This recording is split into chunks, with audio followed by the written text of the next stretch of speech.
नमस्कार, आप देख रहे हैं रहस्य न्यूज और मैं कनिका दीक्षित आपका स्वागत करती हूं हमारी खास खुलासे के साथ। दौरा है बाबा वीरेंद्र देव दीक्षित जी के आश्रम का, क्योंकि अभी भी प्रश्नों की कटघरे से मुक्त नहीं है बाबा का आश्रम। तीखे सवालों का शिकंजा लगातार बाबा के आश्रम पर कसा जा रहा है। सवाल बाबा पर है, लेकिन बवाल आश्रम पर। आश्रम को बेपर्दा करने के लिए इंटरोगेट कर रही है हमारी रहस्य न्यूज की टीम। संवाददाता निहारिका कपूर, जिनके सामने है बाबा की संवाददाता वंशिका चौहान। तो आइए ले चलते हैं हम आपको बाबा जी के आश्रम में, जहां चल रही है एक खास मुलाकात। लेकिन शुरू करने से पहले बाबा जी के व्यक्तित्व पर पेश है एक रिपोर्ट। बाबा वीरेंद्र देव दीक्षित जी, जो जन्म से ही एक गरीब ब्राह्मण रहे, नौकरी की तलाश में घूमते रहे, पर किसी ने क्लर्क भी नहीं बनाया, क्योंकि आज रिश्वत के आधार पर नौकरी मिलती है। ईमानदारी से नौकरी ढूंढने वालों को सिर्फ और सिर्फ दुनिया की ठोकर मिलती है। बाबा जी रिश्वत के खिलाफ थे, इसलिए 250 जगह अप्लाई करने के बाद भी ईमानदारी की नौकरी नहीं मिली। बाबा जी को गीता में महारत हासिल थी, इसीलिए बाबा जी ने आध्यात्मिक ज्ञान की गीता के अनुसार व्याख्या करना शुरू कर दिया। और बाबा जी के ज्ञान का प्रभाव इतना था कि जिनके लिए 2 वक्त की रोटी जुटाना भी मुश्किल था, वो पूरे ब्राह्मण परिवार का पेट भरने वाले बन गए, बेघर और गरीबों के सहारे बन गए। लेकिन बाबा जी के ही कुछ शिष्य बाबा के विरोध में खड़े हो गए। यही कारण है कि जो बाबा जी कभी चर्चा में नहीं रहे, वो 2018 से सबसे चर्चित बन गए। आज उन्हीं पर पूछे जा रहे हैं सबसे तीखे सवाल, जिनका देना होगा आध्यात्मिक विश्वविद्यालय को जवाब। प्रश्नों की श्रृंखला को आगे बढ़ाते हुए आज हम आ पहुंचे हैं बाबा वीरेंद्र देव दीक्षित जी के आश्रम में, जहां हमारे साथ मौजूद है प्रजापिता ब्रह्म कुमारी वंशिका जी, जो एक स्पिरिचुअल टीचर हैं और इस आध्यात्मिक विश्वविद्यालय से काफी परिचित है। तो आइए आज हम उन्हीं से अपने प्रश्नों की शुरुआत करते हैं। नमस्ते वंशिका जी। ओम शांति। वंशिका जी, हमारे कई दर्शकों ने इस आध्यात्मिक विश्वविद्यालय के रहस्यों को जानने के लिए काफी समय से इंतजार किया है, और हमारे कई दर्शकों ने तो हमें कई मैसेजेस और बहुत से ट्वीट्स भी भेजे हैं। तो चलिए आइए आज हम उन्हीं के सवालों को आपके सामने रखते हैं। जी जरूर। तो यहाँ पहला प्रश्न आपसे ये है वंशिका जी, ये आपके राजयोग का ज्ञान यहाँ के स्थानीय निवासी क्यों नहीं लेते? यहाँ पर आने वाले 80% जिज्ञासु ब्रह्मा कुमारी विद्यालय से ही हैं, और ब्रह्मा कुमारी सेंटर्स तो ज़्यादातर शहरों में खुले हुए हैं, इसलिए बाहर से आने वालों की संख्या ज़्यादा है। ये कहावत भी तो है ना, घर की गंगा का मान नहीं। मतलब गंगा के किनारे रहने वाले गंगा स्नान को उतना महत्व नहीं देते जितना बाहर से आने वाले देते हैं। यहाँ पर मुख्य बात है ब्रह्मचर्य की। पवित्रता को धारण करना ये सबकी बस की बात नहीं है, लेकिन जो हिम्मत करते हैं उनको भगवान से मदद अवश्य मिलती है। तो क्या आप आजीवन ब्रह्मचारी रहेंगे, कभी शादी ही नहीं करेंगे?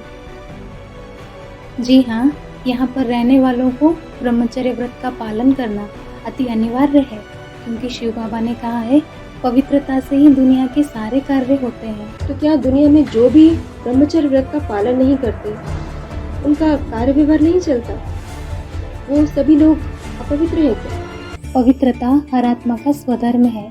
पवित्रता और स्वच्छता ये तो परमात्मा को भी प्रिय है। जब आप अपनी आत्मा को, जिसको आप पूरी तरह भूल चुके हैं, उसको जानेंगे और अपना असली स्वधर्म पवित्रता को जानेंगे, तब खुद ही फैसला कर पाएंगे कि वास्तव में ब्रह्मचर्य क्या है। ईश्वरीय ज्ञान मिलते ही इन सारी बातों का स्मरण होना शुरू हो जाएगा, क्योंकि भगवान ने कहा है, नहीं ज्ञानेन सदृशं पवित्रमिह विद्यते। इस संसार में ईश्वरीय ज्ञान के समान पवित्र अन्य कुछ भी नहीं है। लेकिन मैं तो अपने आप को अच्छे से जानती हूँ कि मैं एक रिपोर्टर हूँ। ये तो आपका पेशा है, शरीर निर्वाह के लिए। जन्म से ही आप रिपोर्टर थे क्या? Obviously not. पढ़ाई करनी पड़ती है, ट्रेनिंग देनी पड़ती है, पोस्ट ऑफ पोजीशन ऐसे ही थोड़ी हासिल हो जाती है।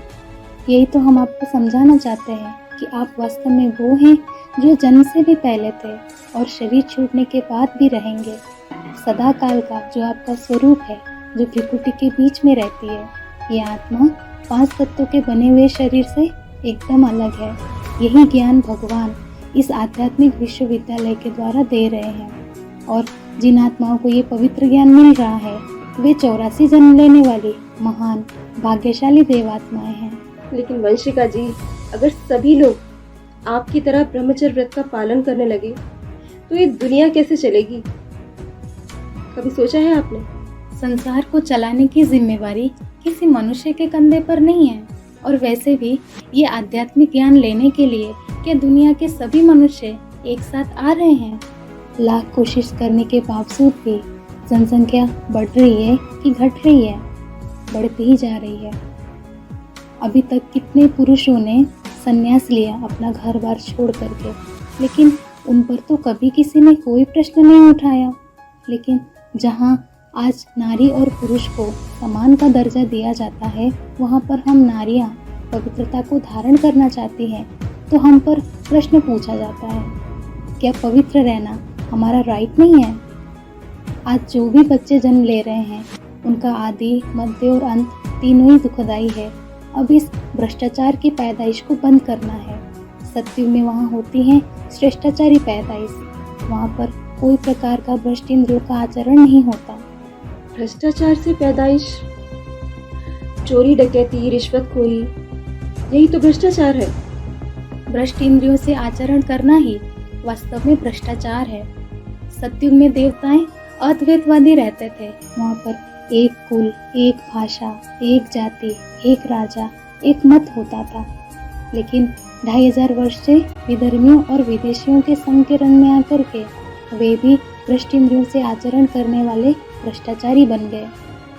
सतयुग त्रेता, जहाँ रामकृष्ण का राज्य था, वहाँ पर यथा राजा तथा प्रजा सभी श्रेष्ठाचारी थे, जिनकी भारत में आज भी पूजा होती है। इस संस्था की मैनेजमेंट कमेटी के बारे में हमें थोड़ा खुल के बताइए। मैनेजमेंट कमेटी रजिस्टर्ड संस्थाओं की होती है, परिवार का नहीं होता। इस ईश्वरीय परिवार में ब्रह्मा हमारी माता है और शिव बाबा हमारे पिता हैं। परिवार चाहे छोटा हो या बड़ा हो, माता पिता को परिवार चलाने के लिए किसी मैनेजमेंट कमेटी की जरूरत नहीं होती। लेकिन इस बात पर कैसे यकीन किया जाए? आपकी संस्था न सिर्फ ऑल ओवर इंडिया बल्कि विदेशों तक में फैलती जा रही है, और इतनी बड़ी संस्था बिना किसी मैनेजमेंट कमेटी या फिर फंडिंग के कैसे चल सकती है? इम्पॉसिबल। इस ईश्वरीय परिवार को हम सभी भाई बहनें मिलकर चलाते हैं। इसमें दान या फंडिंग की तो बात ही नहीं है। शिव बाबा ने कहा है, मांगने से मरना भला। हम सभी भाई बहनें अपने ही तन मन धन से राजधानी स्थापन कर रहे हैं। राजधानी में हम जाएंगे तो खर्चा भी हम ही करेंगे ना। सादा जीवन उच्च विचार की धारणा से ये परिवार बिना किसी अभाव के सुचारू रूप से चल रहा है। आप एक तरफ तो इस संस्था को परिवार बताते हैं और वहीं दूसरी तरफ इसे विश्वविद्यालय लिखते हैं, जबकि यूजीसी एक्ट के तहत इसे कोई भी अनुमति प्राप्त नहीं है। और यूजीसी ने तो इसे साफ साफ फेक यूनिवर्सिटी करार दिया है। शिक्षा ही परिवर्तन का आधार है। जिस प्रकार एक कुम्हार घड़े को आकार देता है, उसी प्रकार एक शिक्षक जीवन को आकार देता है। और शिव बाबा परम शिक्षक बनकर आए हैं और ऐसी यूनिवर्सिटी की स्थापना करते हैं जहाँ पर विश्व की सभी आत्माएं बिना किसी जात पात या अमीरी गरीबी के भेदभाव के समान रूप से शिक्षा ले सकते हैं। यहाँ पर अन्य स्कूल कॉलेज की तरह कोई उम्र का बंधन नहीं है। छोटे बड़े सभी एक साथ पढ़ाई पढ़ते हैं और एक ही पढ़ाई पढ़ते हैं। उन यूनिवर्सिटीज़ में तो पढ़ने वाले डिग्री करते हैं, एमए बीए करते हैं, लेकिन नौकरी मिले इसकी कोई गारंटी नहीं। लेकिन यहाँ पढ़ने वाले हर पुरुषार्थी को अपने पुरुषार्थ के अनुसार प्राप्ति जरूर होती है। वहाँ पर तो लक्ष्य ही विनाशी है, लेकिन यहाँ लक्ष्य ही अविनाशी है।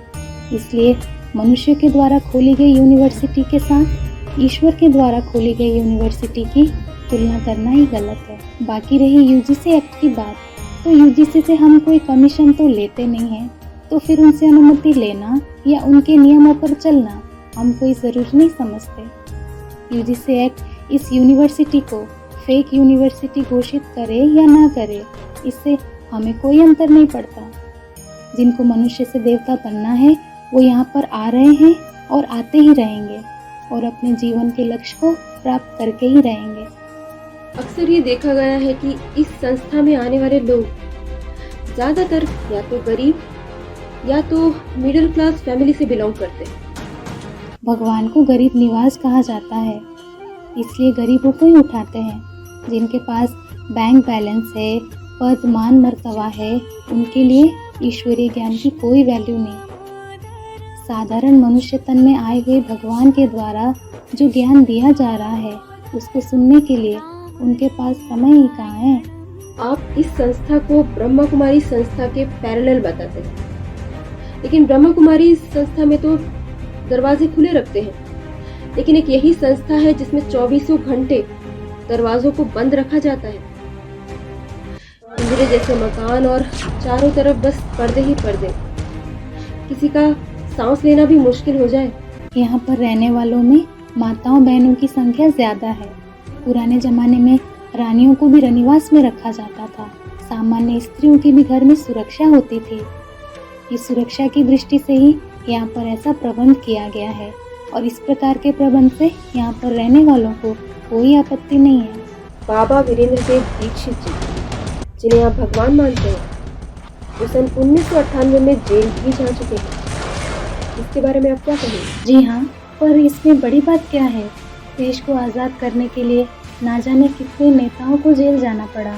गांधी जी, नेहरू जी आदि कितने नेताओं को तो झूठी आज़ादी के लिए जेल जाना पड़ा। सच्ची स्वतंत्रता तो स्व माने आत्मा, तंत्र माने पद्धति या प्रणाली, यानी कि आत्मिक स्वतंत्रता है। लेकिन वो सभी तो स्वतंत्रता सेनानी थे, उन्होंने तो देश को आज़ाद कराया। लेकिन आप अपने बाबा की तुलना उन लोगों से कैसे कर सकते हैं? वे लोग तो मात्र भारतवर्ष से अंग्रेजों की हुकूमत और शारीरिक गुलामी से छुटकारा देना चाहते थे। लेकिन सुप्रीम सोल शिव बाबा वीरेंद्र देव दीक्षित जी के द्वारा ही सारे संसार को असली स्वतंत्रता दिलाने वाले हैं, क्योंकि स्वतंत्रता के सम्राट तो है ही विश्वनाथ, लॉर्ड ऑफ यूनिवर्स। और साथ साथ जड़जड़ी भूत 10 प्रमुख धर्म से बने हुए साक्षात 10 सिर वाले रावण को जलाना चाहते हैं, क्योंकि जब तक क्रांति नहीं होती तब तक शांति नहीं आ सकती। समूल क्रांति होगी तभी सबको सद्गति मिलती है। तभी तो बाबा ने कहा है, शिव बाबा पार्ट न बजावे तो कोई काम का न रहा। उनकी वैल्यू ही नहीं होती। उनकी वैल्यू ही तब है जब सारी दुनिया की सद्गति करते हैं। अब भारतवासी तो मात्र रावण के पुतले को बनाते हैं और जलाते हैं, लेकिन वो ये थोड़े ही जानते हैं कि रावण के 10 सिर कौन थे, कब थे, कहाँ थे। रावण का साइज हर वर्ष बढ़ता ही क्यों जाता है। लेकिन बाबा ने बोला है, राम संप्रदाय और रावण संप्रदाय दोनों ही इस समय मौजूद हैं। संगम पर ही यह सब होते हैं। रावण राज्य की बात मात्र एक हद की लंका की थोड़ी ही है। आज सारी दुनिया में मनुष्य मात्र तन से, मन से, धन से, समय, संबंध, संपर्क से दुखी और अशांत है। देह के सभी बंधनों से छुटकारा मिले, और वो भी देह रहते रहते मिले, तब होगी ना असली स्वतंत्रता। गांधी जी तो मात्र मांग करते थे राम राज्य की। अब राम का राज्य राम के बिना और कोई स्थापन कर पाएगा? बिना किसी चमत्कार के चमत्कारी हैं बाबा वीरेंद्र देव दीक्षित जी। सैकड़ों प्रश्न पूछने वालों को एक ही उत्तर से घायल कर देते हैं। ऐसा कोई प्रश्न नहीं जिसका उत्तर बाबा जी के पास न हो। बाबा जी के आगे प्रश्नों से भरा दिमाग भी हो जाता है खाली। जहां बाकी गुरु लोग प्रश्न पूछने वालों को सभा से बाहर कर देते हैं, वहीं बाबा जी प्रश्न पूछने वालों को आमंत्रण देते हैं। प्रश्न पूछने वाले प्रश्नों को भूल सकते हैं, लेकिन बाबा जी उत्तर देने से पीछे नहीं हटते। जैसे कि हर प्रश्न का जवाब ही है बाबा वीरेंद्र देव दीक्षित जी। सारी दुनिया में चमक रहे हैं प्रधानमंत्री नरेंद्र मोदी जी, लेकिन आध्यात्मिकता की दुनिया में नरेंद्र मोदी बनकर चमक रहे हैं बाबा वीरेंद्र देव दीक्षित जी। जी हाँ, जिन्होंने सबकी बुद्धि को अपनी ओर मोड़ लिया है। बाबा को समर्थन देने वाले ही नहीं, लेकिन बाबा के विरोधी भी बेसब्री से कर रहे हैं बाबा का इंतजार। सबको बेचैन करके कहाँ चैनो आराम में है बाबा, जो अब तक कोई नहीं जानता। उन रहस्यों का ही होगा खुलासा। लेकिन समय हो चुका है ब्रेक का। मिलते हैं छोटे से ब्रेक के बाद। तारीख थी 15 अगस्त 1947। अंग्रेजी हुकूमत से आज़ाद होने की खुशी इतनी ज्यादा थी कि सब लोगों की आंखों में सिर्फ आने वाले आज़ाद भारत के वो सुनहरे पल नजर आ रहे थे। लेकिन जितनी खुशी हमें आज़ादी की हो रही थी, तो दूसरी तरफ ऐसी दर्द भरी दास्तां हमारी चौखट पे दस्तक दे चुकी थी। वह थी भारत और पाकिस्तान के बंटवारे की वो लकीर। उस लकीर ने भारत और पाकिस्तान को दो अलग अलग भागों में बांट दिया और यह एक ऐसी लकीर थी जिसकी कीमत लाखों लोगों ने अपनी जान देकर चुकाई और करोड़ों लोग अपने बसे बसाए घर को छोड़ने के लिए मजबूर हो गए। पानी की सप्लाई काट दी गई, कुएं और तालाब खून से भरे हुए थे। प्यासे बेबस लोग लाल पानी पीने को मजबूर हो गए। लोगों की सुरक्षा के लिए कोई फौजी दस्ता नहीं भेजा गया। लाहौर और पंजाब बंटवारे की आग की लपटों में जल रहा था, फिर भी नेहरू और जिन्ना सत्ता के लोभ से पीछे नहीं हटे। लाहौर के मुगलपुरा स्टेशन से चली ट्रेन में अमृतसर एक भी जिंदा इंसान नहीं पहुंचा। हर तरफ खून से लाल हुई यह ट्रेन अपने साथ हुए हादसे को बयां कर रही थी और ट्रेन के आखिरी डिब्बे पर जो लिखा था उसे सब लोग देखकर हैरान रह गए। उस ट्रेन के आखिरी डिब्बे पर एक पर्चा चिपका था जिस पर लिखा था, पटेल और नेहरू के लिए आजादी का यह तोहफा है। सरहदों को आपस में जोड़ने वाली रेलगाड़ियां हजारों लोगों के लिए जिंदा ताबूत बन गई। ये आजादी थी या बर्बादी? जिन्होंने दर्द नहीं सहा वो आजादी कहते हैं और जिन्होंने ये दर्द सहा वो समझते हैं हम आजाद नहीं बर्बाद हुए थे।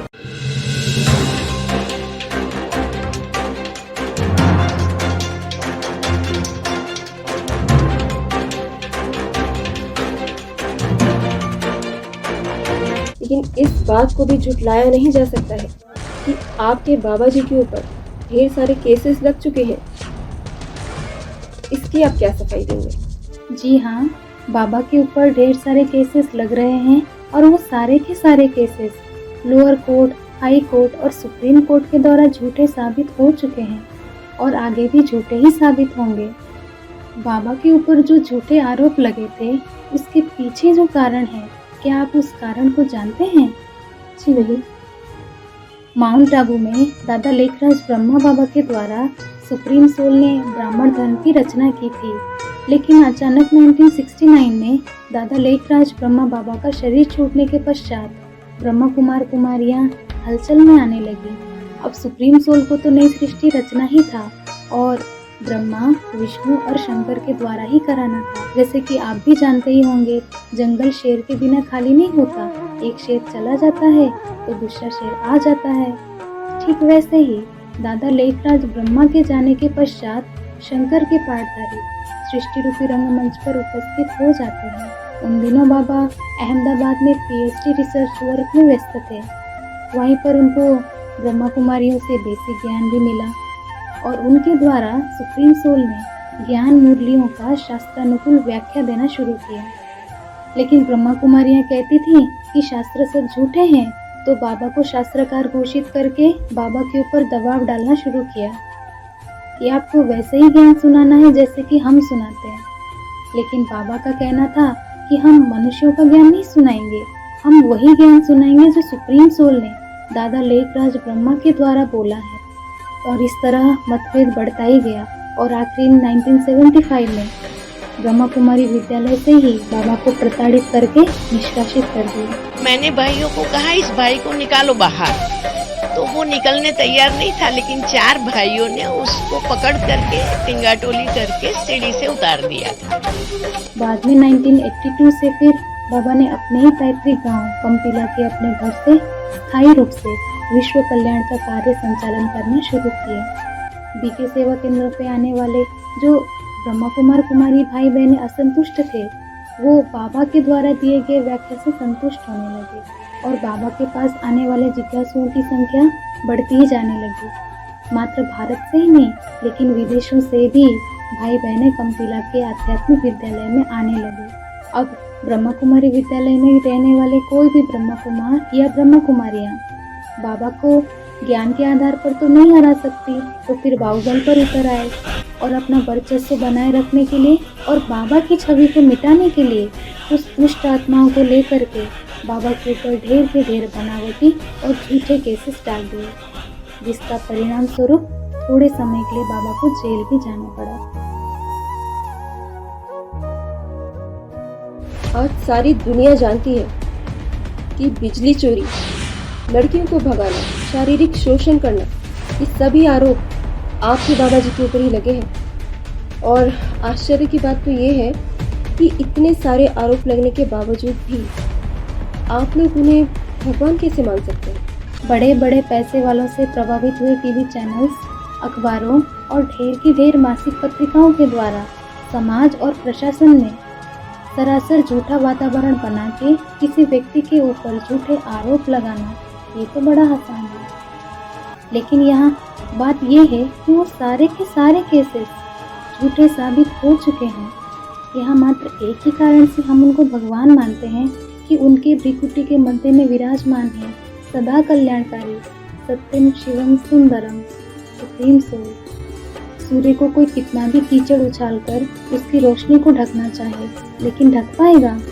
नहीं ढक सकता। सन 1998 का ऐतिहासिक दिन था 15 अगस्त, जिस दिन बाबा जेल से बाहर आए। ठीक वैसे जैसे वसुदेव ने बाल कृष्ण को अपनी बुद्धि रूपी टोकरी में बिठाकर जेल के कपाट खोलकर नई सृष्टि को सुदृढ़ और सुरक्षित करने हेतु बाहर लाए। लेकिन इस समय में आपके बाबा के ऊपर जो इतने कलंक लगे हुए हैं, उन्हें आप कैसे मिटाएंगे? कलंक लगाने वाले तो अज्ञानी ठहरे ना। जैसे हीरे को भी पहचानते नहीं तो पत्थर मान के फेंक देते हैं, ठीक ऐसे ही सदा कल्याणकारी सुप्रीम सोल जो सदा सत्य है, कभी असत्य बनते ही नहीं, जिसको सारी दुनिया सदाशिव के नाम से जानती है, अपना सर्वस्व न्यौछावर करने के लिए सदा तत्पर रहती है, उसको ही नहीं पहचानने के कारण उंगली उठा देती है। लेकिन शिव बाबा का कहना है, निंदा हमारी जो करे मित्र हमारा सो होए। बाबा इस बात को जानते हैं कि आज जो सारी दुनिया उनकी निंदा कर रही है, कल वो महिमा भी करेगी। इसलिए सारे कलंकों को उन्होंने स्वेच्छा से धारण कर लिया और कलंकीधर के अंतिम भगवत पाठधारी के रूप में संसार में प्रत्यक्ष हुए। आज सारी दुनिया जानना चाहती है कि आपके बाबा दुनिया के सामने क्यों नहीं आते, किनका डर है उन्हें और किनके डर से वो भागते रहते हैं। भगवान श्री राम ने जंगलों में गुप्त रहकर ही रावण से युद्ध किया था। भगवान श्री कृष्ण ने गाँवों में रहकर ही युक्ति से कंस को धराशायी किया था। शंकर भगवान ने सारी दुनिया में भाग कर ही भस्मासुर को भस्मीभूत किया था।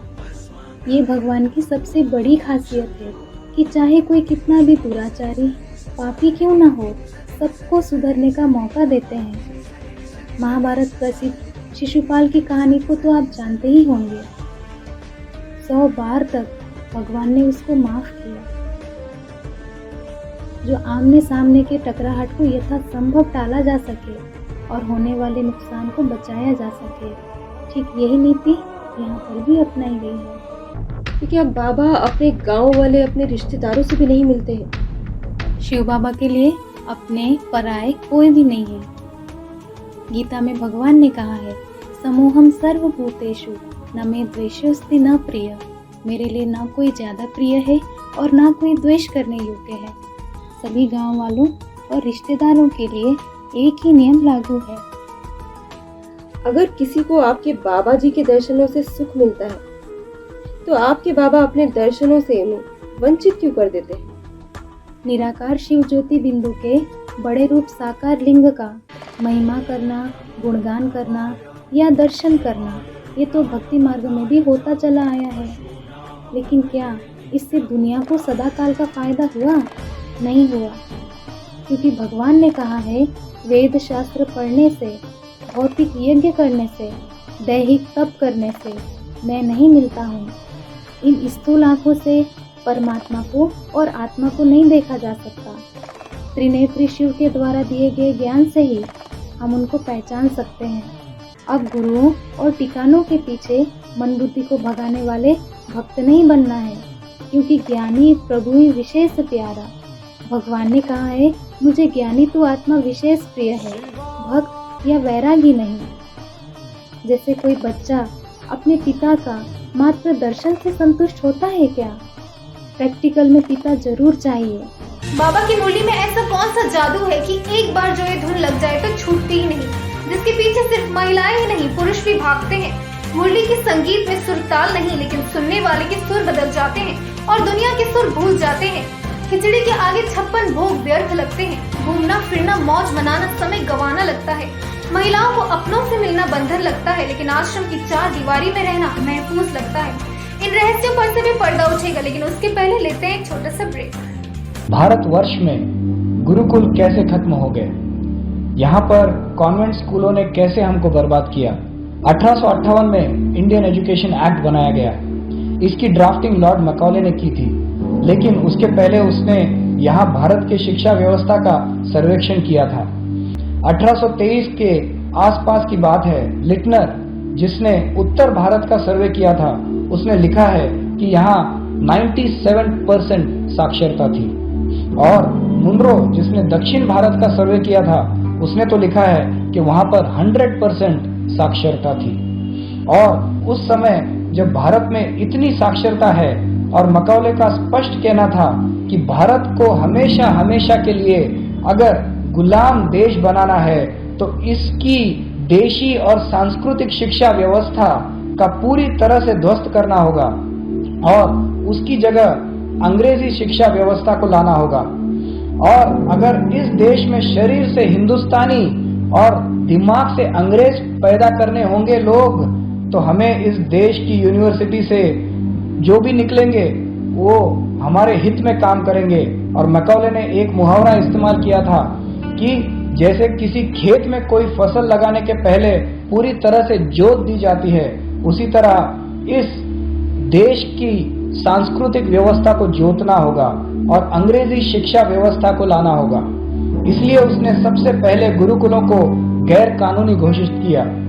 जब गुरुकुल गैर कानूनी हो गए तो उसके साथ मिलने वाली सहायता जो समाज के द्वारा आती थी वो भी गैर कानूनी हो गई। वहां पर फिर संस्कृत को, जो हमारी मातृभाषा थी, उसको गैर कानूनी घोषित कर दिया और इस देश के गुरुकुलों को घूम घूम कर खत्म किया और उसमें आग लगा दी। बहुत सारे गुरुओं को बेरहमी से मारा पीटा और उनको जेल में डाल दिया। 1850 तक इस देश में 7,32,000 गुरुकुल हुआ करते थे और उस समय इस देश में गांव थे 7,50,000। तो इसका मतलब हुआ कि हर गांव में प्रत्यक्ष एक गुरुकुल हुआ करता था और ये एक अपने आप में एक हायर लर्निंग इंस्टीट्यूट हुआ करता था। 18 विषय पढ़ाए जाते थे। ये गुरुकुल समाज से चलाए जाते थे, ना कि इसमें कोई पॉलिटिकल या राज या महाराजाओं का कोई कनेक्ट था। गुरुकुलों में शिक्षा निःशुल्क दी जाती थी और इस तरह से सारे गुरुकुलों को खत्म किया गया और फिर अंग्रेजी शिक्षा का कानूनी घोषित कर दिया गया और कलकत्ता में पहली कॉन्वेंट बनाई गई, स्कूल खोला गया। उस समय इसे फ्री स्कूल कहा जाता था। कानून के तहत भारत में कलकत्ता यूनिवर्सिटी बनाई गई, फिर उसके बाद बम्बई यूनिवर्सिटी बनाई गई और उसके बाद मद्रास यूनिवर्सिटी बनाई गई। उसके बाद एक बहुत ही फेमस चिट्ठी मैकॉले ने अपने पिता को लिखी। उसमें उसने लिखा कि इन कॉन्वेंट स्कूलों से ऐसे बच्चे निकलेंगे जो देखने में तो भारतीय दिखेंगे लेकिन दिमाग से अंग्रेज होंगे और इन्हें अपने देश के बारे में कुछ पता नहीं होगा, इनको अपनी संस्कृति के बारे में पता नहीं होगा, छोड़िए उन्हें तो अपनी मुहावरे भी याद नहीं होंगे। ऐसे लोग इन कॉन्वेंट स्कूलों से बाहर निकलेंगे, अपने परंपराओं के बारे में भूल जाएंगे। हम जब चले भी जाएंगे तो ये अंग्रेजियत यहाँ से नहीं जाएगी। ये फेमस चिट्ठी मैकॉले ने अपने पिता को लिखी थी। उस समय लिखी चिट्ठी की सच्चाई इस देश में अब भी साफ साफ दिखाई दे रही है और उस एक्ट की महिमा देखिए कि हमें अपनी भाषा बोलने में शर्म आती है।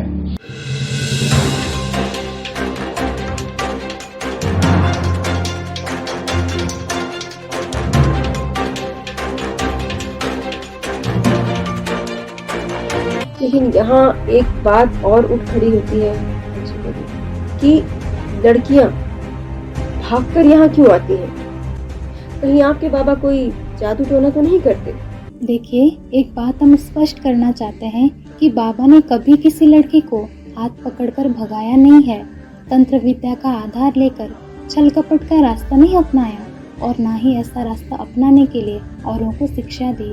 सुप्रीम सोल को तो अपना रथ नहीं है, तो वो स्वार्थी भी नहीं है।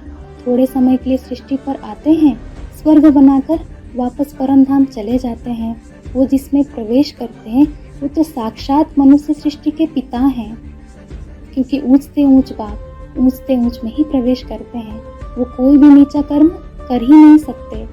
शिव बाबा जैसा नरक को स्वर्ग बनाने वाला, नर को नारायण और नारी से लक्ष्मी बनाने वाला ज्ञान तो मनुष्य गुरु कोई दे ही नहीं सकते।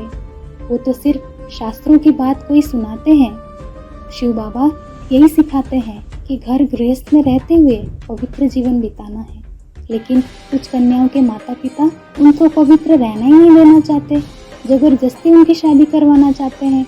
तब वे कन्याएं माननीय कोर्ट से स्वीकृति लेकर के आध्यात्मिक परिवार में आ जाती हैं, और तब मीडिया वाले कुछ ज़्यादा ही शोरगुल मचाते हैं।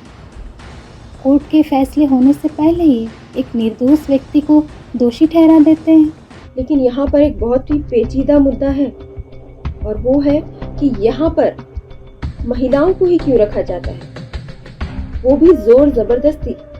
पहली बात, माताओं कन्याओं को ही सुरक्षा की आवश्यकता होती है, पुरुषों को नहीं। कोई भी पुरुष खुले मैदान में रात को सो सकता है, लेकिन क्या ये बात किसी महिला के लिए संभव है? नहीं। निश्चित सुरक्षित स्थान अवश्य चाहिए। भारत की ऐसी माताएं कन्याएं जिनकी अखंड पवित्रता और अव्यभिचारी भावना को देखकर ही भगवान उनके ऊपर स्वर्ग स्थापना करने की जिम्मेवारी रखते हैं। भगवान का कहना है कि नारियां ही स्वर्ग का द्वार खोलेंगी, लेकिन शंकराचार्य जैसे सन्यासी का क्या कहना है? वो तो यही कहते हैं नारी नरक का द्वार है। लेकिन भगवान लक्ष्मी जैसी कन्या माताओं को ही स्वर्ग का द्वार खोलने के लिए निमित्त रखते हैं। बच्चों की पहली गुरु माँ ही होती है। माता गुरु बगैर किसी का उद्धार नहीं हो सकता।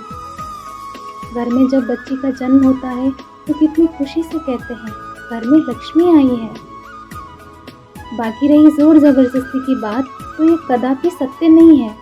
यहाँ पर एक दिन के लिए भी कोई कन्या माता रुकने के लिए आती हैं तो उनको उनके पति, पिता या अभिभावक की अनुमति लाना अति आवश्यक है, और स्थायी रूप से समर्पित होने के लिए तो माननीय अदालत से स्टैम्प पेपरों में एफिडेविट भी लिखवाया जाता है। यही तो यहाँ पर रहने वाली हर महिला से जबरदस्ती हलफनामा लिखवाया जाता है, उस पर दस्तखत कराए जाते हैं और उन्हें इस कदर मजबूर कर दिया जाता है यहाँ रहने के लिए।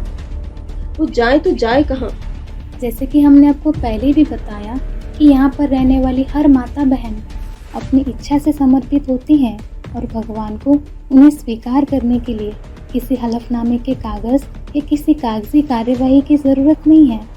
ये तो सरकारी अफसरों और समाज को प्रमाण के रूप में दिखाने मात्र के लिए है, क्योंकि उनको सिर्फ कागज़ की भाषा समझ में आती है, श्रद्धा भावना की भाषा समझ में ही नहीं आती। उन लोगों को दिखाने के लिए ही ये हलफनामा बनाया गया है। शारीरिक और मानसिक विकास के लिए आप लोग क्या प्रोग्राम रखते हैं? ईश्वरीय ज्ञान से शारीरिक और मानसिक दोनों का विकास होता है। जितना मन को एकाग्र करेंगे उतना मन पावरफुल बनता है, और जितना ईश्वरीय सेवा में तन को लगाएंगे उतना शरीर सुदृढ़ होता है। जिस तरह सूर्य नमस्कार करना सभी एक्सरसाइज के बराबर है, उसी तरह साक्षात चैतन्य ज्ञान सूर्य शिव बाबा के प्रति अपना तन और मन लगाना सभी एक्सरसाइज के बराबर है। वंशिका जी, यहाँ ये तक भी देखा गया है कि महिलाओं को अपने माता पिता और रिश्तेदारों से भी मिलने नहीं दिया जाता है, और अगर मिलने भी दिया जाता है तो जैसे सलाखों के पीछे। प्राइवेसी नाम की कोई चीज़ ही नहीं। उनके इर्द गिर्द हमेशा आश्रम का कोई ना कोई व्यक्ति बॉडीगार्ड्स की तरह तैनात रहता है। वो खुलकर बात नहीं कर सकती, अपने जज्बातों को नहीं रख सकती। ये कौन सा तरीका है इस आश्रम का? ये बात सरासर झूठ है। कोई भी विद्यालय का एक नियम होता है। उस नियम के मुताबिक उन माताओं बहनों को अपने परिवार वालों से मिलवाया भी जाता है और बात भी कराया जाता है, लेकिन कुछ कारण से वो लोग सेवा केंद्र पर उपस्थित नहीं होते तो फिर उनकी फैमिली वाले नाराज होते हैं, और इस सामान्य बात को लेकर के मीडिया वाले कुछ ज़्यादा ही शोरगुल मचा देते हैं। अब राई को पहाड़ बनाना ये तो मीडिया वालों की हमेशा से ही विशेषता रही है। कुछ लोगों के परिवार वाले विरोधी भाव से भी आते हैं और उनकी इच्छा के विरुद्ध खींचकर जबरदस्ती उनको ले जाना चाहते हैं, इसलिए सुरक्षा की दृष्टि से उनके साथ कोई न कोई रहते हैं। इस भारत देश में जहां हर पत्नी अपने पति को परमेश्वर मानती है, लेकिन इस संस्था में रहने वाली हर महिला आपके बाबा जी को पति परमेश्वर मानती है। ये बात कुछ अजीब लगती है। पाति शब्द से बना है पति, जिसका अर्थ होता है रक्षक। महाभारत प्रसिद्ध द्रौपदी की कहानी से तो आप अच्छे से परिचित होंगे। पति कहे जाने वाले 5 पांडव क्या द्रौपदी की रक्षा कर पाए? अगर कर पाए होते तो भगवान को आने की जरूरत नहीं थी। हमारा भारत देश, जहां स्त्री के सम्मान के लिए लोग बड़े बड़े युद्ध लड़ जाते थे, आज उसी देश में माताओं कन्याओं की चीर के ऊपर पल पल खतरा बढ़ता जा रहा है और समाज और सरकार इसको रोक नहीं पा रही। इसलिए स्वयं भगवान परमपिता परमात्मा सुप्रीम सोल शिव भारत की चैतन्य ह्यूमन गौओं की रक्षा करने के लिए पति परमेश्वर बनकर आए हैं। इसीलिए उनको भक्ति मार्ग में गौपाल कन्हैया भी कहा जाता है। ये स्थूल जानवर गौओं की बात नहीं है, ये भारत की ही सीधी सादी सरल स्वभाव वाली कन्याओं माताओं की बात है, जिनको उनके परिवार वाले जिस खूंटे से बांध देते हैं, जीवन भर उसी खूंटे से बंद करके रहती हैं। डाइवोर्स देने की तो बात ही नहीं। भगवान से हमारा एक संबंध नहीं है, लेकिन सर्व संबंध है। कहते भी है ना, त्वमेव माता च पिता त्वमेव सर्वम मम देव देव। ये कोई स्थूल दैहिक संबंध की बात नहीं है, ये तो आत्मिक चिरस्थायी संबंध की बात है। इस संस्था में लड़कियों को जितनी बार भी मेडिकल जांच के लिए पूछा जाता है, उतनी बार ही साफ इनकार कर दिया जाता है। क्यों? What's your problem? ये कैसा प्रश्न है? क्या कोई परिवार वाले अपनी बेटी, बहन या बहू की मेडिकल जांच करवाते हैं? सरकार का ही तो ये नियम है कि किसी की इच्छा के बिना मेडिकल जांच नहीं कराई जा सकती। हम तो सरकार को उनके ही नियमों का बोध कराते हैं। मीडिया वालों का तो काम है लोगों को सच्चाई बताना। सरकार अगर नियम का उल्लंघन करती है वो बताना, पर आप तो हमसे ही प्रश्न पूछ रहे हैं। अगर आपके शिव बाबा से ही सब कुछ ठीक हो जाता है, तो फिर आप लोग इतनी दवाइयाँ या फिर हॉस्पिटल्स के इतने चक्कर क्यों लगाते हैं? अभी हम पुरुषार्थ की यात्रा पर हैं। पुरुषार्थ संपन्न नहीं हुआ है। जिस तरह पहाड़ पर चढ़ने वाले को बीच बीच में कोई न कोई सहारा लेना पड़ता है, घी में डली हुई पूड़ी भी पकने के बाद ही ऊपर आती है, उसी तरह जब हमारा पुरुषार्थ संपन्न हो जाएगा, हम अपने लक्ष्य को प्राप्त कर लेंगे, तो फिर इन दवाओं की हमें कोई ज़रूरत नहीं पड़ेगी। आपके आश्रम में खिचड़ी क्यों खिलाई जाती है? ब्रह्मा कुमारी इसमें तो 56 भोग बनते हैं, वैरायटी भोजन का प्रबंध किया जाता है। शिव बाबा ने कहा है सबसे फर्स्ट क्लास भोजन है दाल, चावल और आलू। गीता में भगवान ने भी कहा है आयु, सत्व, बलारोग्य, सुखम, प्रीति विवर्धना, अर्थात जो भोजन आयु, बुद्धि और बल को बढ़ाए, आंतों के लिए हितकारी हो, वो सात्विक होता है। खिचड़ी तो सिर्फ शाम को ही खिलाई जाती है। जिस तरह आपने देखे होंगे गुरुद्वारों में भी सादा दाल और रोटी को कितनी श्रद्धा से खाते हैं। बीके में तो श्रीनाथ भंडारा है, पैसे वालों को 56 भोग मिलते हैं, गरीबों को नहीं। जिस देश की आधी से ज्यादा प्रजा भूख से तड़प रही हो, उस देश में क्या भगवान और भगवान के बच्चों को 56 भोग खाना शोभा देगा? यहाँ पर तो शिव बाबा का जगन्नाथ भंडारा है। शिव बाबा सारे जगत के नाथ है। जगन्नाथपुरी में दाल, चावल या खिचड़ी प्रसाद के रूप में दी जाती है, क्योंकि शिव बाबा को सारी दुनिया की समान रूप से पालना करनी है। आप लोगों का जीवन इतना बेरंग क्यों है? लाइफ में एंटरटेनमेंट नाम की कोई चीज ही नहीं। रोज एक ही रंग की पिंक साड़ी पहनना। सन्यासी लोग भी आपसे अच्छे रहते होंगे। सफ़ेद कपड़े तो सिर्फ हम ड्रिल के समय पहनते हैं, क्योंकि सफ़ेद रंग पवित्रता का सूचक है। बाकी सारे दिन में कार्य व्यवहार के लिए तो पिंक साड़ी पहनते हैं, क्योंकि पिंक कलर से परम धाम की भासना आती है। जिस परम धाम में हमको जाना है, वैसी अवस्था कार्य व्यवहार में रहते हुए हमको बनानी है, इसलिए हम पिंक साड़ी पहनते हैं। गवर्नमेंट के भी तो कितने विभाग होते हैं, जैसे मिलिट्री है, डॉक्टर्स हैं, उनकी भी अपनी अलग पोशाक होती है। उसी प्रकार हम रूहानी मिलिट्री की भी अपनी पोशाक है पिंक साड़ी। बाकी रही इंटरटेनमेंट की बात, तो विनाश सामने खड़ा है और आप इंटरटेनमेंट की बात करते हैं। आज की दुनिया में मनोरंजन का अर्थ हो गया है दूसरों के मन को रंज, अर्थात दूसरों को दुख देकर सुख लेना। ऐसा मनोरंजन शिव बाबा नहीं सिखाते। जिनके सामने नई दुनिया खड़ी हो, उनके लिए ये विनाशी दुनिया के विनाशी सुख कोई मायने नहीं रखते। आप अपने आप को विश्व सेवाधारी बताते हैं, तो फिर ये ज्ञान खुलेआम क्यों नहीं देते? घर की चार दीवारी के अंदर ऐसा कौन से ज्ञान का प्रचार करते हैं? किसी प्रकार के मेले, सम्मेलन या मजमे आदि करने से किसी व्यक्ति का उत्थान नहीं होता। ईश्वरीय ज्ञान को व्यक्तिगत रूप से समझाना जरूरी है, क्योंकि इससे क्वालिटी आत्माएं निकलती हैं। भगवान राजयोग सिखाकर राजा बनाने आते हैं, प्रजा नहीं, क्योंकि प्रजा में ताकत नहीं होती। आपने देखा ही है, कौरव 100 होते हुए भी हार गए, लेकिन पांडव 5 होते हुए भी जीत गए। यहाँ पर क्वांटिटी को नहीं, लेकिन क्वालिटी को बढ़ावा दिया जाता है। बाबा के आश्रम पर जिज्ञासुओं के साथ साथ पुलिस वालों का भी जमघट लगा रहता है। आए दिन पुलिस की कार्रवाई चलती रहती है। बाबा का आश्रम सदैव विरोधियों से घिरा हुआ रहता है। बाबा के विरोधी कोई 20 साल पुराने हैं तो कोई 30 साल, कोई 40 साल से बाबा के विरोध में है। और इनमें से सबसे मुख्य और पुराने विरोधी ब्रह्म कुमारियां कही जाती हैं, जिनकी संस्था सारे विश्व में पावरफुल है, जबकि बाबा की संस्था तो बहुत ही छोटी है, जिसके प्रचार प्रसार की कोई रूपरेखा टीवी या अन्य कोई भी सोशल मीडिया पर नहीं दिखाई देती है।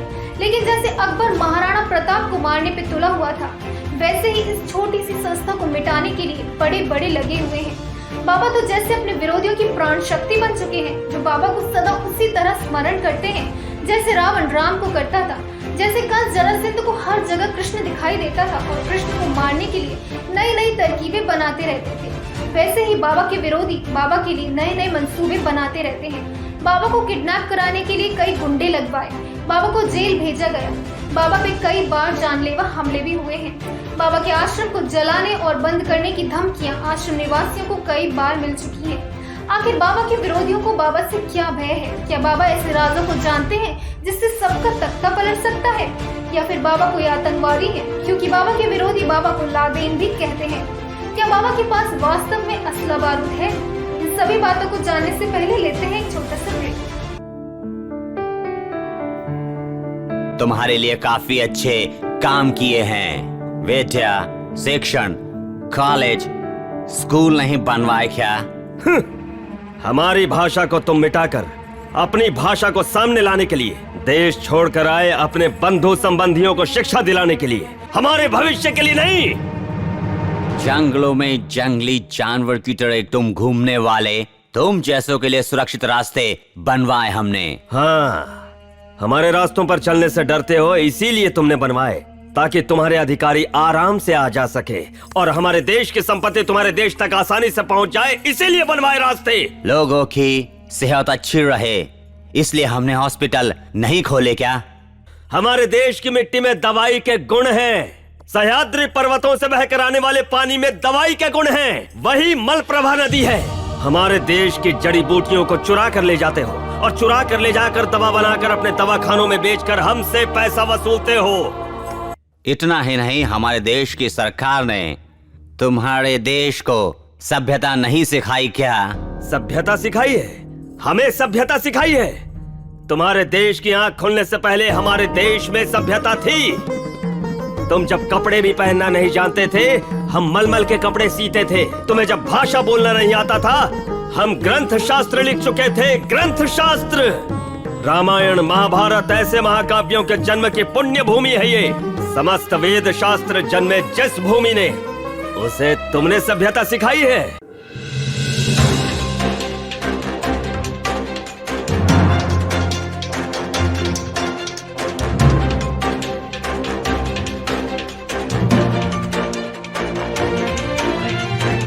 रहने वाली हर लड़की बस यही रट लगाती है, हम 18 साल के हैं, हम बालिग हैं, हमें ये ज्ञान अच्छा लगता है, हम अपनी मर्जी से आए हैं और हम यहाँ से नहीं जाएंगे। ऐसा लगता है कि सबको हिप्नोटाइज कर दिया गया है। भोले भाले लोगों को आपके बाबा ने पूरी तरह से वशीभूत कर लिया है। एक ही बात को बार बार पूछने से व्यक्ति का जवाब तो नहीं बदल जाता। ठीक ही तो कहती हैं, हम बालिग हो चुके हैं, अपनी इच्छा से आए हैं, इसमें बुरी बात क्या है। बाकी रही हिप्नोटाइज करने की बात, तो अगर हम हिप्नोटाइज करते तो सभी कोई कर लेते, फिर हमारे विरोध में कोई खड़ा ही ना होता।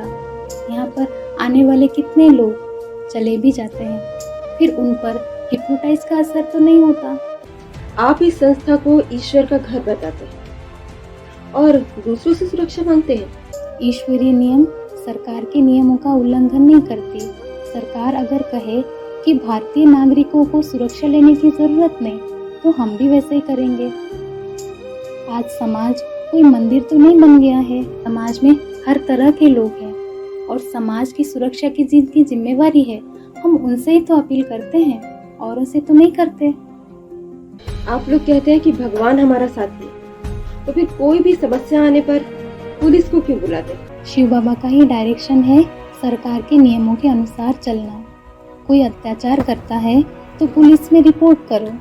लॉ अपने हाथ में उठाकर लॉ ब्रेकर नहीं बनना है, कानून के अनुसार चलना है।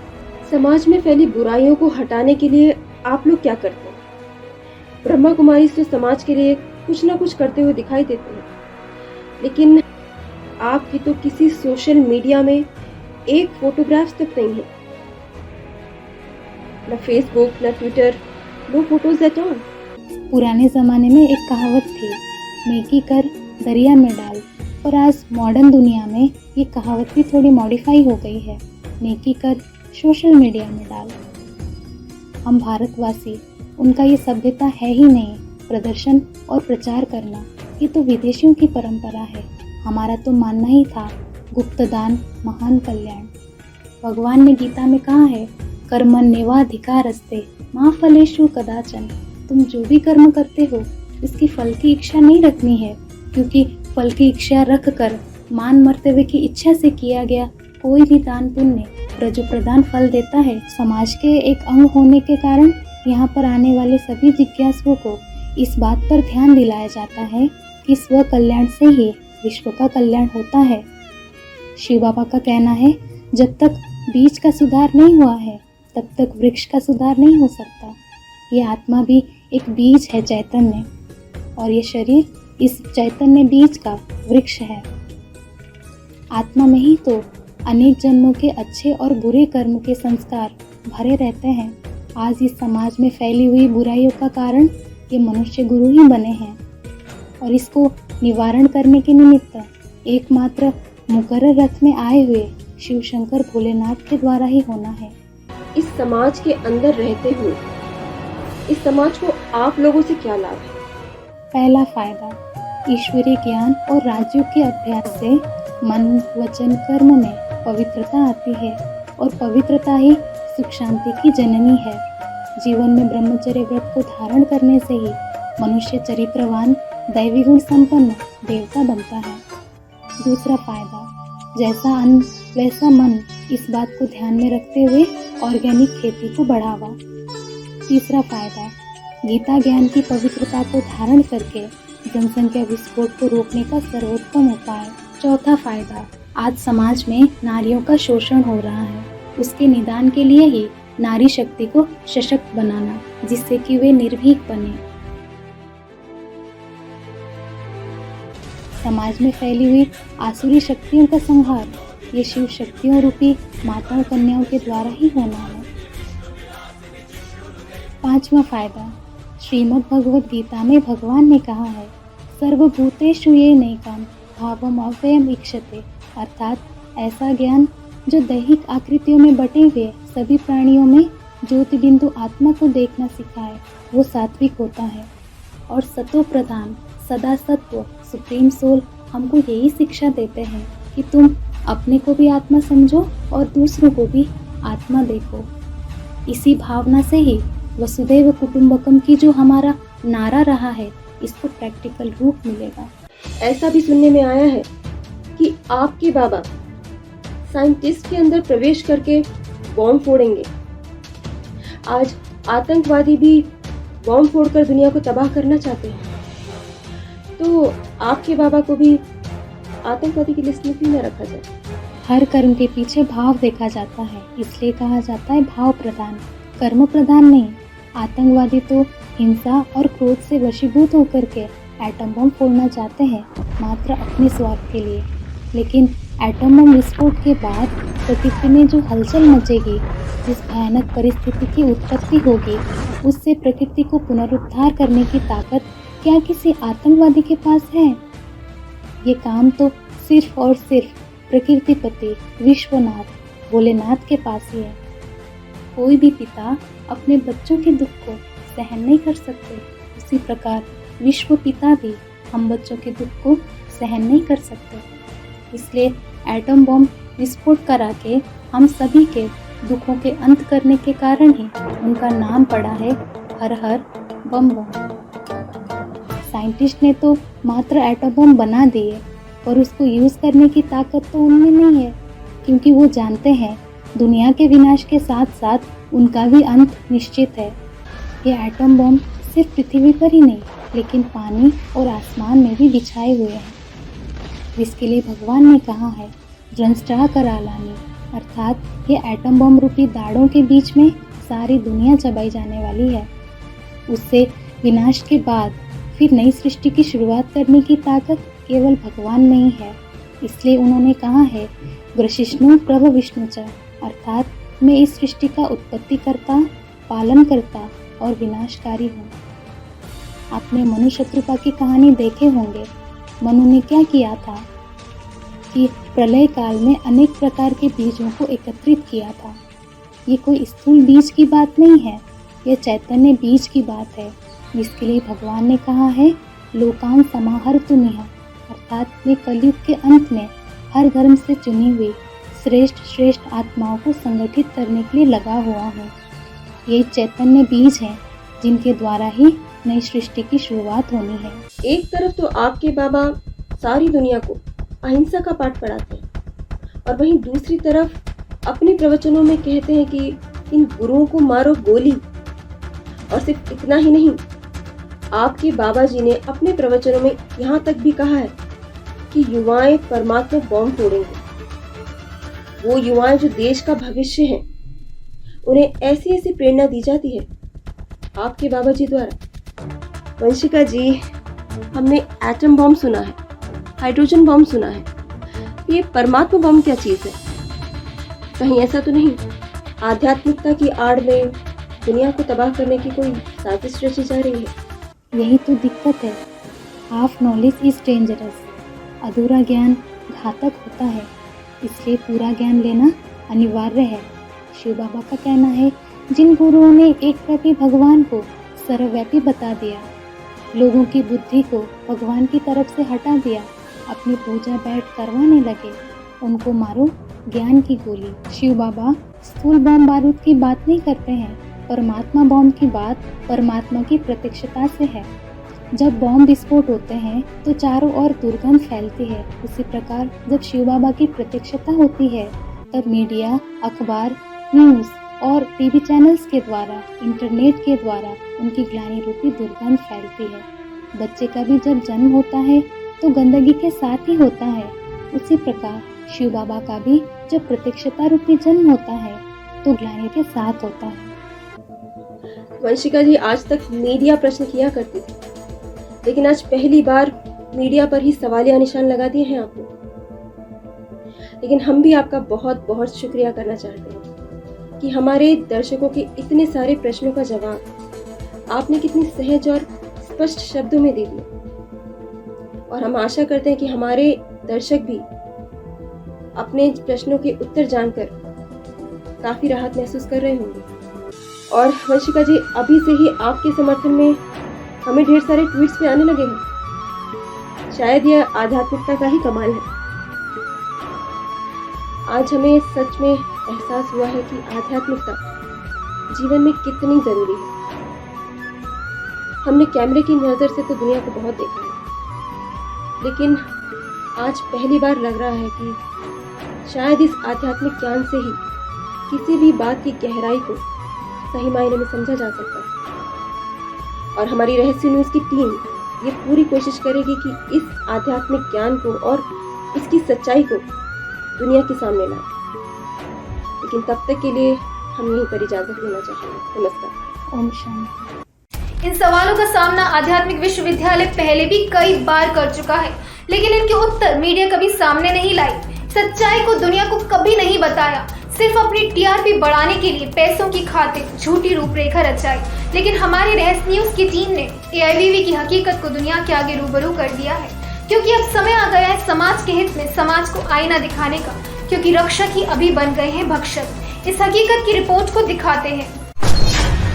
सूर्यास्त के बाद और सूर्योदय से पहले किसी नारी को हिरासत में नहीं ले सकते हैं, लेकिन कानून के प्रवक्ता दिल्ली हाईकोर्ट टीम, महिला संरक्षण का दावा करने वाली डीसीडब्ल्यू, कानून की वर्दी पहने अफसर, इन सभी की उपस्थिति में एक कन्या को बिना किसी अपराध के, बिना किसी अरेस्ट वारंट के रात को 12 बजे जोर जबरदस्ती कर हिरासत में लेकर किसी अज्ञात स्थान पर ले जाया जाता है और वहां से तिहाड़ जेल में भेज दिया जाता है। महिलाओं के अधिकार की बात करने वाली डीसीडब्ल्यू ही महिलाओं के अधिकार का हनन कर देती है। 48 बालिग कन्याओं को उनके आयु प्रमाण पत्र जांचे बिना ही नाबालिग बताकर बंधक बना देती है। हम बालिग होते हुए भी हमें नाबालिग घोषित किया गया, न ही हमारे आईडी प्रूफ देखे गए, न ही कोई हमारी बात के ऊपर विश्वास कर रहे थे कि हम बालिग हैं। हमारे विरोध करने पर पुलिस वालों ने धमकाया, नहीं मानेंगे तो तिहाड़ जेल में डाल देंगे। और एसएसपी दिनेश ने कहा, कुछ मत बोलिए, नहीं तो हम भूल जाएंगे कि आप एक स्त्री हैं। हमारी इच्छा के विरुद्ध हमारे बार बार मना करने पर भी नंगे पैर पशुओं की भांति हमें खींच कर ले जाया गया और मेडिकल जांच के लिए भी कहा गया। इमरजेंसी अस्पताल के सामने हमें मेडिकल जांच के लिए खड़ा कर दिया गया। चारों तरफ से बंद पर्दों वाली गाड़ी में हमें ले गए ताकि कोई असलियत देख ना पाए कि किस तरह जोर जबरदस्ती करके दिल्ली महिला आयोग की अध्यक्षा स्वाति मालीवाल हमारी किडनैपिंग करा रही। हमारे ऊपर ये जो भी अत्याचार हुए उन पर उन्होंने कोई भी प्रतिक्रिया नहीं जताई, बल्कि हमारी स्वतंत्रता को छीन कर हमारे जीवन का जो सर्वोच्च लक्ष्य है उससे भ्रमित करने का प्रयास कर 4 महीनों तक उन्होंने हमें जेल जैसा जीवन दिया। इस कार्य को सरकारी नुमाइंदे कानून की दलील बताते हैं, परंतु यह कार्य किसी किडनैपिंग से कम नहीं था, क्योंकि 48 बालिग कन्याओं को जोर जबरदस्ती कर उनकी इच्छा के विरुद्ध बंधक बनाया जाता है। इस घृणित कार्य को कानून का जामा पहनाकर सबके सामने किडनैप करके ले जाया जाता है और 4 माह तक उनकी इच्छा के विरुद्ध बंधक बनाकर रखा जाता है। और मीडिया में ये दुष्प्रचार किया जाता है कि 48 बालिग कन्याओं को छुड़ाया है। इस झूठे प्रचार को सारी दुनिया सुनती है, लेकिन उन 48 बालिग कन्याओं की गुहार को कोई नहीं सुनता।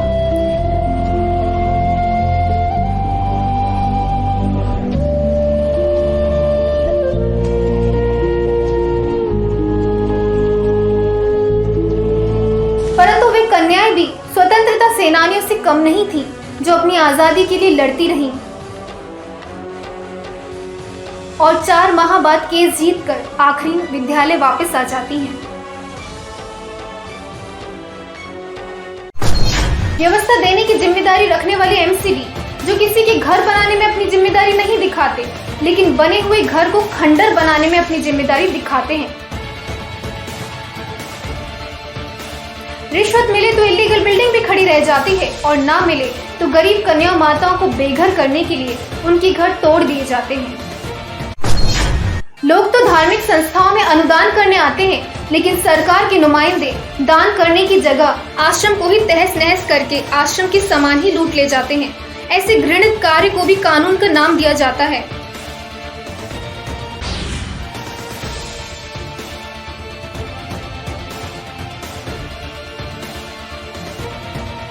और मीडिया में बताया जाता है कि आश्रम से संदिग्ध चीजें बरामद हुई। अगर आपत्तिजनक चीजें थीं, तो मीडिया में क्यों नहीं दिखाया गया?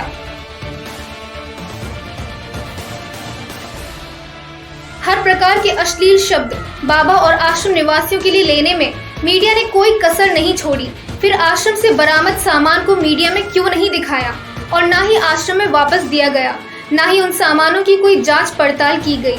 कानून के भेष धारण करने वाले ये लुटेरे मोहम्मद गजनवी से कम नहीं थे, जिन्होंने शिवालय को तोड़ने में कोई कसर नहीं छोड़ी। बाबा वीरेंद्र देव दीक्षित जी पर आज तक एक भी आरोप सिद्ध नहीं हुआ है, फिर भी लगातार उनको आरोपों के तहत कटघरे में खड़ा किया है। बाबा जी पर जब आरोप लगते हैं तो मीडिया वाले बिन दिवाली के ही ग्लानि के पटाखे फोड़ने लगते हैं, पर वही आरोप जब झूठे साबित होते हैं तो सभी की बोलती बंद हो जाती है।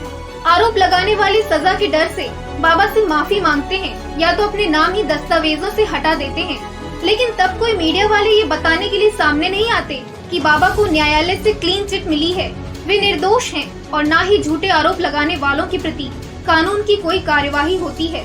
आज ये सवाल है कानून से कि एक ही प्रकार के केस में बार बार बरी होने पर किसी व्यक्ति पर दोबारा वही मुकदमा चलाना क्या सही है? सवाल ये भी पूछेंगे कानून से कि जब तक आरोप सिद्ध नहीं हुआ है फिर भी किसी व्यक्ति को आरोपी बताकर मीडिया में झूठा प्रचार करना क्या सही है? कोर्ट का न्याय होने से पहले ही बाबा जी को एक मुजरिम साबित किया गया। बाबा जी को कोर्ट में आने का आदेश दिया गया, उपस्थित न होने पर नॉन बेलेबल वारंट जारी कर दिया। कोर्ट अगली डेट में हर हाल में नॉन बेलेबल वारंट इशू करेगा। बाबा को पकड़ने के लिए 5 लाख रुपए का इनाम भी रखा गया। बाबा जी के बचाव के सारे रास्ते ही बंद हो गए, लेकिन जैसे लक्ष्य को पाने वाले बंद रास्ते नहीं देखते बल्कि रास्ता बदलकर लक्ष्य की ओर बढ़ते हैं, वैसे ही लगता है बाबा जी भी हार मानने वाले नहीं हैं।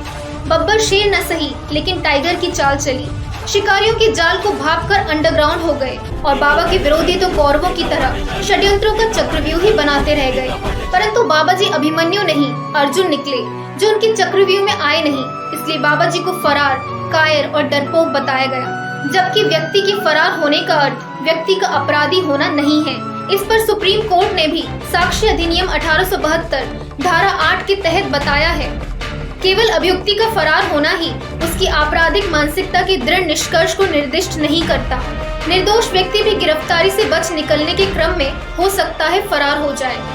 फिर बाबा जी को डरपोक या अपराधी कैसे कहा जाए, क्योंकि बाबा जी तो अभी भी केस लड़ रहे हैं। अगर बाबा जी कोई अपराधी होते या उनको भागना ही होता तो वो अपनी पहचान कभी सबके सामने नहीं आने देते, लेकिन सुनने में आया है बाबा जी की प्रवचन तो प्रतिदिन चलते ही रहते हैं। ये निशानी डरपोक की नहीं बल्कि निर्भीकता की है, क्योंकि जिसके पीछे देश का सारा पुलिस बल लगा हो, सीबीआई जांच चल रही हो, वो व्यक्ति निडरता से रोज प्रवचन देता रहे, ये मिसाल आज तक विश्व में नहीं देखा गया। बाबा जी का रूप तो एक है पर देखने वालों को अलग अलग दिखता है।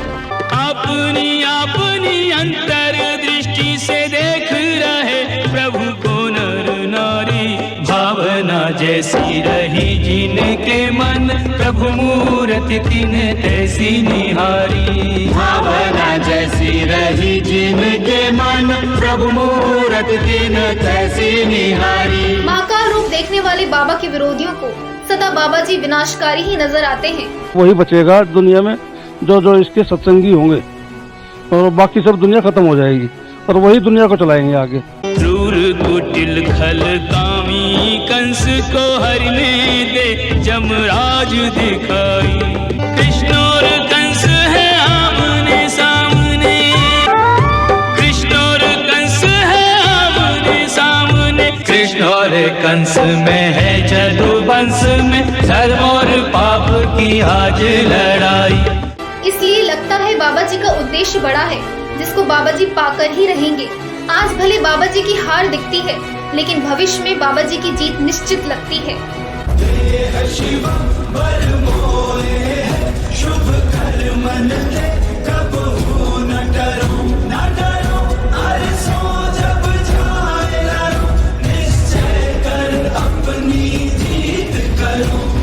अधिकारियों के गलत कर्म को कानून का नाम दिया जाता है और निर्दोष को अपराध का।